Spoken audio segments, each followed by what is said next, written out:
Happy Diwali. Diwali की ढेरों शुभकामनाएं। जी हाँ, दिवाली 12 नवंबर को आ रही है और एंड आई होप आप सभी ने मेरी तरह डेकोरेशन भी स्टार्ट कर दिया होगा आपके घर में दिवाली का।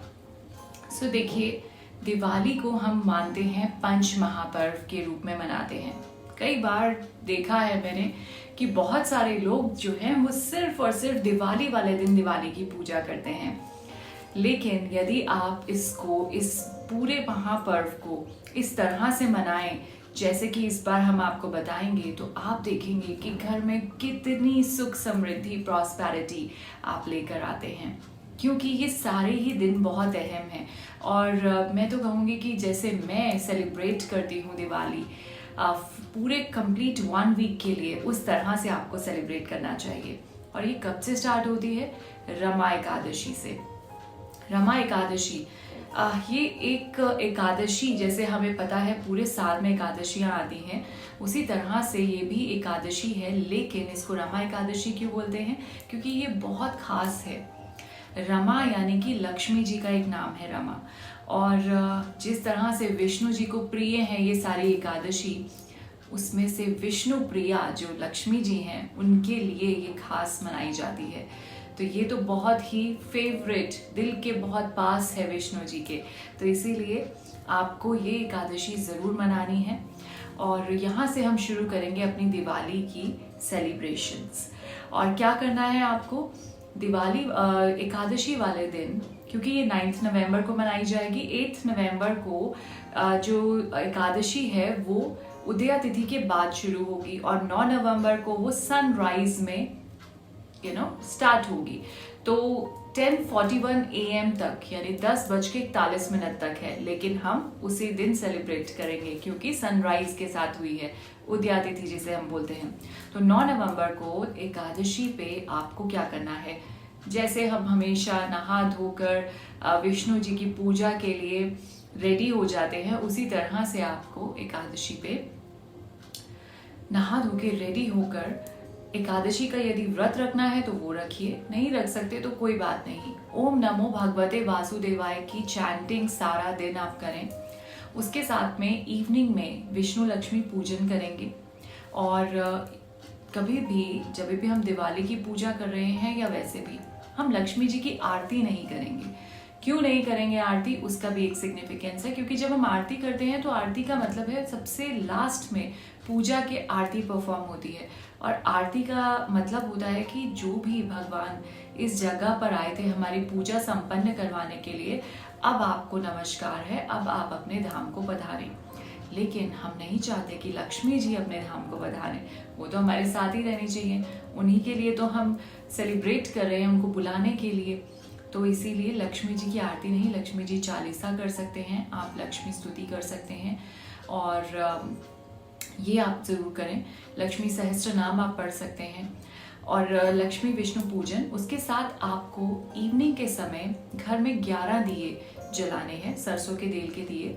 और घर के जो मेन डोर पे आपको 2 घी के दीपक जलाने हैं।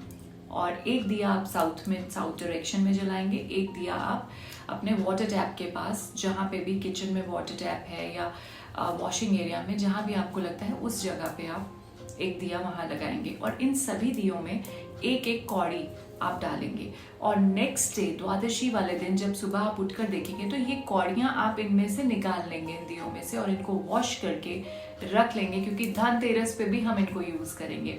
ठीक है। और इसके साथ में क्या स्पेशल चीज़ करनी है आपको? एक छोटे से कलश में या फिर छोटी सी बोल में, कटोरी में आपको 2 कौड़ियाँ और एक चांदी का छोटा सा सिक्का या फिर 1 रुपए का कॉइन आप रख सकते हैं, वो आपको टेम्पल में, अपने घर के मंदिर में रखना है, लक्ष्मी गणेश के सामने। और डेली इसको हम पूजा करेंगे कंप्लीट 7 डेज तक।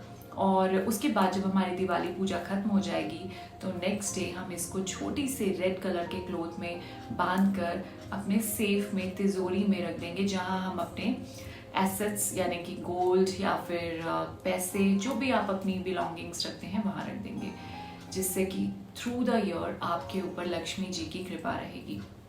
सो ये तो हम फॉलो करेंगे ही। इसके साथ में घर को बहुत अच्छे से डेकोरेट कीजिए। देखिए, जैसे मैं भी ये सब कुछ फ्लावर्स लगाना या फिर कैंडल्स, इसको करना स्टार्ट कर दीजिए। पर हम करते क्यों हैं? क्यों हम बहुत ज़्यादा सजाते हैं दिवाली पे घर को? क्योंकि हम लक्ष्मी जी को बुला रहे हैं, विष्णु जी को बोल रहे हैं, गणपति जी की पूजा हो रही है, सरस्वती माँ की पूजा हो रही है, कुबेर जी की पूजा हो रही है, धनवंतरी की पूजा हो रही है। तो ये सब कुछ जब चल रहा है तो हम चाहते हैं कि ये हमारे घर पर आए और हमें प्रॉस्पेरिटी दे। तो जब हम ये चाहते हैं कि कोई हमारे घर आए, गेस्ट घर पे आए, तो हम सजाते हैं ना घर। और हम इन डेज़ में देखते भी हैं कितने हमारे रिलेटिव्स, फ्रेंड्स हमें गिफ्ट्स देने आते हैं, हम भी उनके साथ गिफ्ट्स एक्सचेंज करते हैं और चाहते हैं कि हमारा घर बहुत ब्यूटीफुल लगे ताकि वो आके खुश हो जाएं। एरोमेटिक कैंडल्स जलाते हैं, फ्लावर्स लगाते हैं, रंगोली बनाते हैं।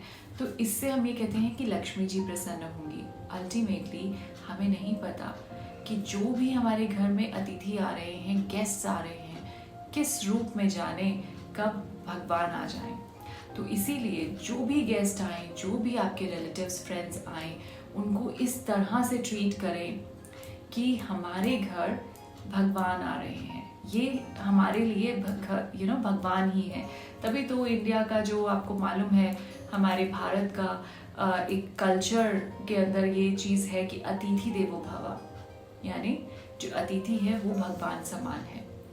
तो इसीलिए हमेशा जब भी आपके घर में गेस्ट, रिलेटिव्स कोई भी आए, उसको इस तरह से समझिए कि ये भगवान आ रहे हैं। साक्षात भगवान आके आपको दर्शन नहीं देंगे कि वो जो अटायर आपने देखा है कभी पुराणों में या कथाओं में कि बहुत रेडी है, मुकुट लगा हुआ है और आपके आगे आके साक्षात जी मैं आ गया। नहीं, ऐसा नहीं होगा। ना ही लक्ष्मी माँ इस तरह से आएंगी, लेकिन जो भी लोग आ रहे हैं उन्हीं के रूप में आएंगी। उन सभी का इस तरह से आपको सत्कार करना है, इस तरह से वेलकम करना है, इस तरह से उनको सर्विस देनी है, इस तरह से उनके साथ से प्यार से उनको गिफ्ट्स एक्सचेंज करनी है, जैसे माँ लक्ष्मी, प्रभु विष्णु, गणेश, ये सब हमारे घर आ रहे हैं। तो इस तरह से आपको समझना है, ठीक है। सो इस दिवाली हम कंप्लीट वीक सेलिब्रेट करेंगे। तो 9 नवंबर से आप स्टार्ट कर दीजिए रमा एकादशी से, और every day we are going to tell you how you need to celebrate Diwali this time. So after Ekadashi हम सेलिब्रेट करेंगे धनतेरस, फिर उसके बाद 11 तारीख को छोटी दिवाली, 12 तारीख को हम सेलिब्रेट करेंगे बड़ी दिवाली, 13 को अमावस्या है तो अमावस्या पे भी डोनेशंस देंगे, गरीबों को खाना खिलाएंगे, ये सब हम परफॉर्म करेंगे। उसके बाद आ जाएगी गोवर्धन पूजा एंड आफ्टर दैट भैया दूज। तो इन सब डेज की हम पूरी विधि के साथ कैसे हमें परफॉर्म करनी है पूजा करेंगे, और मुहूर्त भी पता चलेगा आपको किस मुहूर्त में कौन सी पूजा करनी है, क्या मंत्रास पढ़ने हैं और क्या सामग्री होनी चाहिए। So please stay tuned, complete the week, और इस तरह पूजा कीजिए इस बार, ताकि माँ लक्ष्मी बिल्कुल बिना सोचे समझे आपके पास ज़रूर आए और पूरे घर में सुख, समृद्धि, प्रॉस्पेरिटी आ जाए, हैप्पीनेस आ जाए। Alright, so have a very safe Diwali and stay blessed. Thank you.